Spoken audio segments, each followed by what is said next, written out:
Hit Radio, l'essentiel de l'actualité.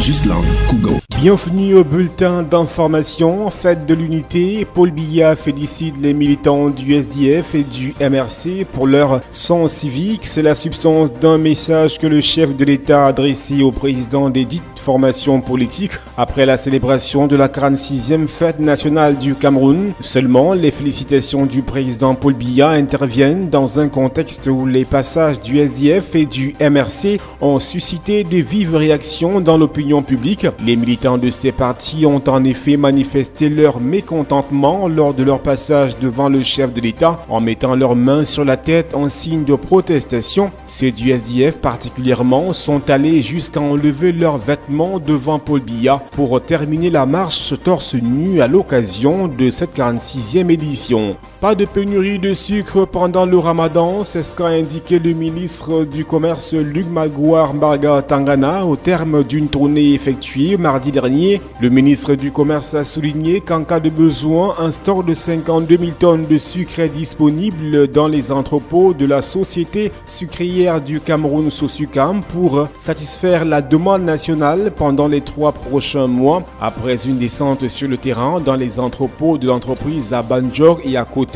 et après les visites dans les régions du littoral et du nord où réside une importante communauté musulmane, tout laisse à croire que des informations qui ont circulé ces derniers jours au sujet d'une pénurie du sucre pendant la période du Ramadan sont dénuées de fondement.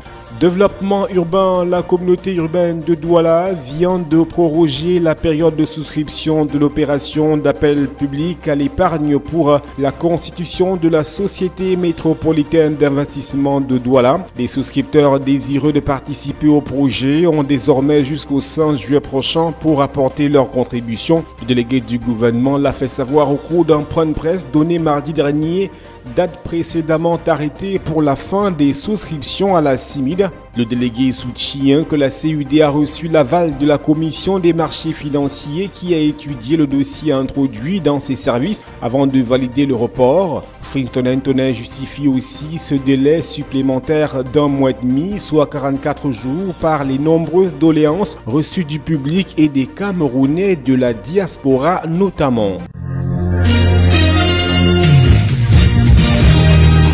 Le Cameroun cherche 10 milliards de francs CFA sur le marché de la CEMAC, c'est ce qu'a indiqué mardi dernier la Banque des États de l'Afrique centrale BEAC. L'opération de ce mercredi est constituée de bons de trésor assimilables d'une durée de maturité de 13 semaines. L'argent mobilisé va permettre de réaliser certains projets de développement conformément à la loi de finances 2018 qui prévoit ces mécanismes de financement à hauteur de 260 milliards de francs CFA. La semaine dernière déjà, le Trésor camerounais avait sollicité le dit marché pour une opération de levée qui a permis de mobiliser 7 milliards de francs CFA à travers une émission de bons de trésor assimilables à 13 semaines à un taux d'intérêt moyen de 3%. Le Cameroun va acheter le pétrole brut nigérian durant les 2 prochaines années. En effet, la Sonara a été retenue en même temps que 49 autres entreprises autorisées à acheter le pétrole brut du Nigeria de juillet 2018 à juin 2020. Le Cameroun va donc continuer à approvisionner son marché intérieur avec du pétrole brut nigérian. La Société nationale des raffineries, Sonara, figure dans la liste des 50 entreprises autorisées à acquérir cette matière première auprès de la Nigeria National Petroleum Corporation de juillet 2018 à juin 2020. Le début de ce contrat correspond au redémarrage des unités de production de la Sonara en arrêt depuis le 15 avril dernier. Le Cameroun est un pays exportateur de pétrole brut. 4 348 millions de tonnes ont été vendues en 2016 contre 3 488 millions en 2017. Les mêmes quantités ont été importées à la même période selon la note de conjoncture du commerce extérieur du pays publiée par l'Institut national de la statistique au premier trimestre de l'année en cours. Les principales quantités de pétrole brut importées par le Cameroun proviennent du Nigeria et de la Guinée équatoriale. Approvisionnement en gaz, l'unité flottante de liquéfaction du gaz de Kribi livre les premières cargaisons de gaz domestique à l'entreprise publique de stockage.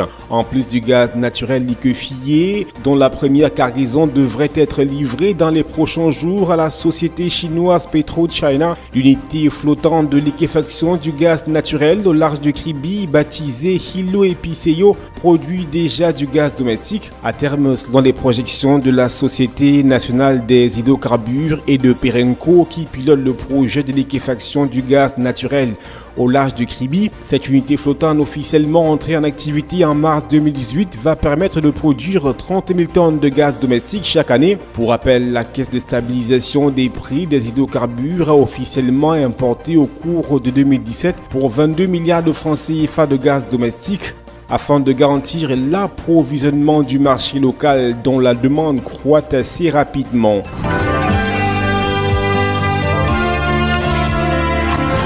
L'actualité internationale. En Italie, le suspense se prolonge avec le président Sergio Mattarella qui ne s'est toujours pas prononcé sur le nom du nouveau chef du gouvernement. Le mouvement 5 étoiles, populiste et la Ligue extrême droite qui se sont entendus pour gouverner ensemble lui ont proposé la candidature de Giuseppe Conte, un juriste inconnu du grand public.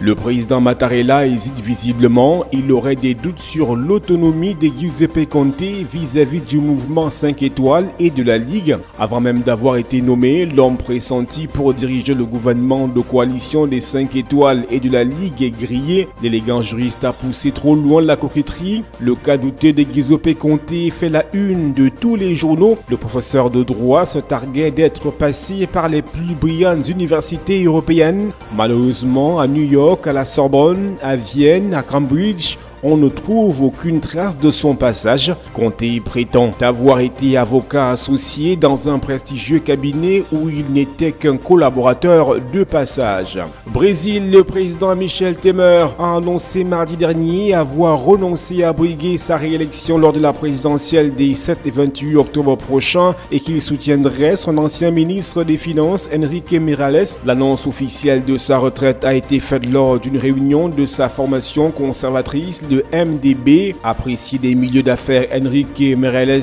qui a fait l'essentiel de sa carrière dans le secteur bancaire, n'est cependant crédité que de 1% d'intention de vote contre 4% pour le président sortant dans les derniers sondages. Enrique Meirelles incarne la politique d'austérité menée par le gouvernement Temer depuis l'arrivée de ce dernier au pouvoir en 2016 après la destitution controversée de la dauphine de Lula, Dilma Rousseff, dont il était le vice-président. Et puis le sommet entre Trump et Kim Jong-un menacé, le président américain a affirmé mardi dernier que le sommet avec le dirigeant nord-coréen prévu le 12 juin à Singapour pourrait être reporté, tout en jugeant que ce dernier était sérieux dans sa volonté de dénucléariser son pays. C'est la première fois que le locataire de la Maison Blanche évoque ouvertement un possible report de ce face-à-face historique dont il avait accepté le principe le 8 mars dernier à la surprise générale après des mois de surenchère verbale avec l'homme fort de Pyongyang. Kim Jong-un a lui opté pour une tonalité nettement optimiste, se disant convaincu que le sommet à venir